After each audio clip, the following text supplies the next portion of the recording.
Oke, kembali lagi di forum Timnas. Jadi kali ini gue akan membahas tentang negara-negara mana saja di dunia yang tidak ada sistem degradasinya. Ya, jadi kita tahu Indonesia Liga 2 dan Liga 3 dihentikan sehingga tidak ada degradasi dari Liga 1 dan apa dampaknya nanti untuk Liga 1 tentang tidak adanya degradasi tersebut. Nah, jadi ini gue ambil dari web yang namanya Libero.id. Ada 9 negara di seluruh dunia yang tidak ada degradasi. Yang pertama adalah A-League atau Australian League. Ya, ini kita tahu Australia itu kenapa tidak ada Liga 2, Liga 3-nya. Karena Australia hanya punya 12 tim, sehingga tidak cukup untuk menjadi Liga 2 dan Liga 3. Itu yang pertama. Walaupun cukup berprestasi ini Liga Australia ini terbukti negaranya pun cukup berprestasi. Terus Indian Super League. Oke. Ada 11 klub doang dari Indian Super League. Jadi tidak ada Liga 2, Liga 3. Sama case-nya dengan Australia, kurang lebih kekurangan tim. Lalu ada Philippine Football League, Filipina ya. Philippine Football League jadi dia itu sempat menggantikan United Football League ya, itu 2016. Pada saat itu pakai dua divisi atau dua liga lah, ada sistem degradasi dan sebagainya. Nah, tapi semenjak 2017 tidak ada yang namanya degradasi. Ya, sehingga hanya satu divisi. Terus kita ke Canadian Premier League. Ya, Kanada. Ini juga tidak ada degradasi. Kenapa tidak ada degradasi? Timnya hanya 8. Timnya hanya 8 di pertandingan ini. Oke? Di musim ini. Ya. Hanya 8 tim. Which is sangat sedikit. Sangat amat sedikit. Terus yang kelima adalah Major League Soccer yang sudah kita mungkin sering dengar, yaitu MLS ya, di Amerika Serikat dan juga Kanada juga. Ya, ini hanya 27 tim, memang cukup banyak. Ya, cukup banyak, 24 dari Amerika Serikat dan juga 3 dari Kanada. Ya, dan mereka menargetkan 30 peserta di 2023. Ya, tapi kita tahu MLS, kenapa dia tidak ada. MLS ini kan Major League Soccer di Amerika Serikat itu kan olahraga nomor sekian, bukan nomor 1. Sehingga tidak terlalu diperhatikan, itu yang pertama, dan tidak terlalu diminati. Tidak banyak juga superstar yang lahir dari sana. Yang mengakhiri karir di sana banyak, murni karena uang. Ya, MLS ini liga yang sangat komersil, sama dengan NBA buatan Amerika, makanya sangat komersil. Mereka mau cari cuan doang, tidak peduli bagaimana kompetisi tersebut berjalan sengit, berjalan dengan baik, tim-timnya itu berprestasi keluar, nggak peduli. Yang penting dapat sponsor, kaya, semua pemain senang. Itu ya, jadi tidak ada kompetisi yang jelas di MLS, hanya cari duit doang. Kalau pemain top Eropa mau ke sana mengakhiri karirnya, itu kita sudah tahu itu murni karena mau cari duit ya. Yang nomor 6 adalah New Zealand Football Championship, itu Selandia Baru. Ini juga hanya 10 tim dengan hanya 18 pertandingan. Artinya satu tim itu main 2 kali seperti normal liga biasa, hanya 18, which is sangat sedikit. Ya, dari Oktober sampai April.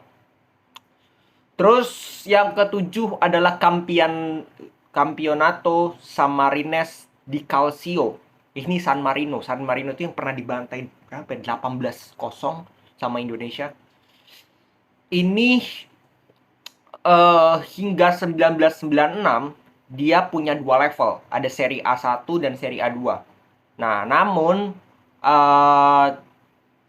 akhir-akhir ini 2020-2021 format baru diterapkan.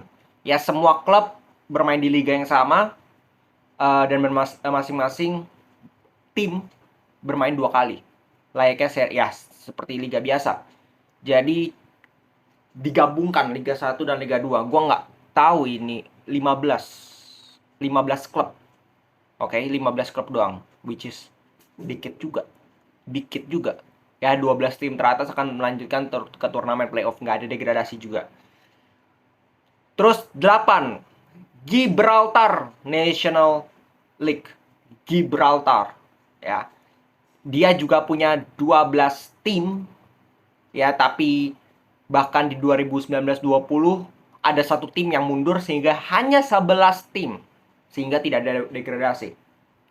Lalu ada Singapura Premier League.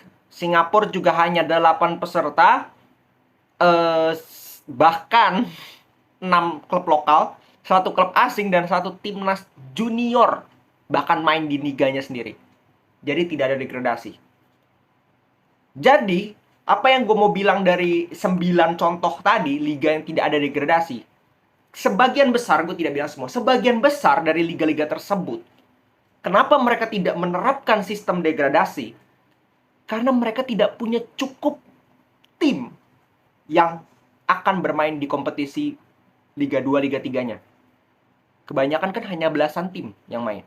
Sehingga ya udah, Liga 2-nya nggak bisa ada, Liga 3-nya nggak bisa ada karena timnya terbatas. Dan make sense. Kalau keadaan negaranya seperti itu, gue sangat memahami. Ya sangat oke, nggak ada masalah terhadap tidak ada degradasi. Karena tidak cukup secara sarana dan prasarana. Nah, yang menjadi problem, kenapa gue mengkritik dan juga banyak orang tidak setuju dengan liga kita, Indonesia, tidak ada degradasi. Karena yang pertama, tim sepak bola di Indonesia itu puluhan tim profesional yang bisa bermain di 3 liga bahkan. Ya, Liga 2-nya itu kalau nggak salah 20-an tim. Liga 3 itu belasan. Jadi banyak sekali. Ya, puluhan, hampir 50 lebih bahkan. Ya, jadi kalau sampai liganya tidak ada degradasi dan Liga 2, Liga 3 dihentikan, gue tidak bisa memahami hal tersebut. Karena tidak ada hal mendesak yang menjadi dasar bahwa lu tidak bisa menyelenggarakan Liga 2 dan Liga 3. Kecuali lu tidak punya budget. Sesimpel itu. Kecuali PSSI tidak mau mengeluarkan budget. Karena yang gue lihat, klub Liga 2 dan Liga 3-nya kebanyakan menyatakan siap untuk melanjutkan. Kalau masalahnya di klubnya tidak punya dana, tidak siap, itu oke. Semua merem. Tapi masalahnya, klub-klub dari Liga 1, Liga 2, Liga 3, Liga 2 dan 3, bahkan Liga 1 kemarin ada campaign kan, sebelum pertandingan, gue lupa pertandingan apa, jalankan Liga 2 dan Liga 3. Itu menyatakan siap. Kita sudah siap secara pemain, kita sudah kontrak pemain 1 musim, masa tiba-tiba dibatalkan? Ya kita rugi dong secara finansial. Ya, jadi ini yang gue nggak habis pikir. Kenapa kita harus stop di Liga 2 dan Liga 3? Dan ketika Liga 1 yang biasanya berkompetisi, ada degradasi, tim akan berusaha untuk meraih kemenangan demi kemenangan, suap itu sangat sedikit kemungkinannya, terutama di Liga 1, karena semakin besar tension kita. Kalau tiba-tiba tidak ada degradasi, bisa jadi ini akan kembali lagi membuka peluang untuk mafia. Kembali membuka peluang untuk bandar. Kembali membuka peluang untuk terjadi yang namanya moneyball. Tim yang berkompetisi ya hanya 5 besar ke atas yang menjadi juara, that's it. Tapi kalau yang di bawah, ketika tim besar ketemu tim bawah, maka tim besar yang dalam posisi mereka sangat membutuhkan 3 poin, sedangkan yang di bawah mereka mereka kita kalah nggak ada masalah, sering nggak ada masalah, kalah menang juga syukur, karena kita tidak ada degradasi, sehingga akan menimbulkan konflik, menimbulkan peluang terjadinya moneyball. Bisa jadi yang ketika tim besar main, ayolah gue bayar nih, lu ngalah ya, soalnya gue lagi butuh poin, bisa aja seperti itu. Dan tim bawah dengan senang hati karena mereka tidak ada ancaman bahwa mereka akan degradasi. Nah, ini yang menjadi problem. Apakah PSSI bisa menjamin hal itu tidak terjadi? Faktanya di sejarah justru anggota PSSI-nya yang tertangkap KPK. Ketua PSSI-nya yang tertangkap oleh mafia bola. dalam kasus mafia bola, dalam kasus pengaturan skor, dalam kasus sepak bola gajah. Bagaimana PSSI bisa menjamin suatu hal itu tidak terjadi, malah membuka peluang hal tersebut terjadi lebih besar? Ini kan nggak masuk akal. Maka dari itu gue bilang PSSI ini sangat, apa ya kalau gue bilang, ngawur. Ya, dan kalian masih menyalahkan performa timnas itu karena hanya seorang Sinteyong. No, ini adalah produk akhir. Ini adalah produk akhir dari kompetisi yang gak profesional sama sekali. Dan hasilnya pemainnya seperti itu. Pemainnya seperti itu hasilnya. Jadi kalian harus terima bahwa kompetisi kita amburadul. Gimana kita mau menghasilkan timnas yang bagus?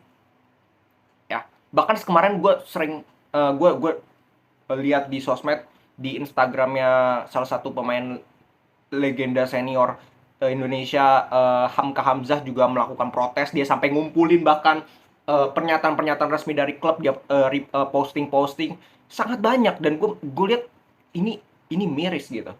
Jujur, gue hanya sebagai mungkin salah satu rakyat Indonesia yang siapa sih gue, tapi gue melihat sepak bola kita ini kapan majunya sih. Ya gue sempat ada di mana gue nonton sepak bola kita, dan gue seiring musim berganti gue lihat tidak ada progres. Ketika musim ini gue lihat terutama dari permainan ya, secara permainan klub kita sudah mulai ada loh, di sisi lain kita bisa bermain atraktif, kita bisa bermain gak bertahan, gak asal long ball, ada gitu. Ada beberapa tim yang gue lihat bermain cukup efektif. Malah kompetisi, malah asosiasinya, malah PSSI-nya yang ngawur, sehingga membuat permainan yang sudah mulai atraktif ini tercoreng. Dengan tragedi kemarin, dengan ini, dengan Liga 2 di stop, Liga 3 di stop, ya susah juga gitu ya.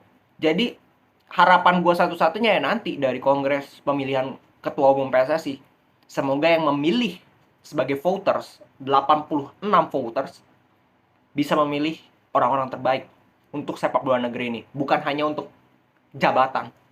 Jabatan itu bisa dicari, tapi sepak bola kita itu maksud gue, jabatan itu nggak abadi. Lu punya periode, 2 kali periode atau berapa maksimalnya. Tapi sepak bola kita itu abadi sampai long time, nggak ada periodenya. Sehingga apa yang lu tinggalkan sebagai anggota PSSI yang gue yakin jauh lebih ngerti bola daripada gue, jauh lebih berpengalaman daripada gue, harusnya bisa dong membuat sepak bola kita ini bagus, bukan hanya sekarang tapi long term, sampai ke depannya. Bukan hanya meninggalkan, oh selama jabatan gue harus jadi juara supaya nama gue kepampang di poster. Bukan seperti itu cara mainnya. Oke, jadi seperti itu 9 liga tanpa degradasi, dan ya alasannya sudah jelas. Yang tadi gue sudah jelaskan panjang lebar, dan gue sangat menentang liga kita tanpa degradasi karena itu akan membuka peluang bagi mafia-mafia bola untuk kembali beraksi di liga kita yang sudah mulai bersih, terutama di Liga 1. Gue tidak bilang kita sudah 100% bersih, terutama gue masih melihat Liga 2, Liga 3 ini menjadi tanda-tanya besar.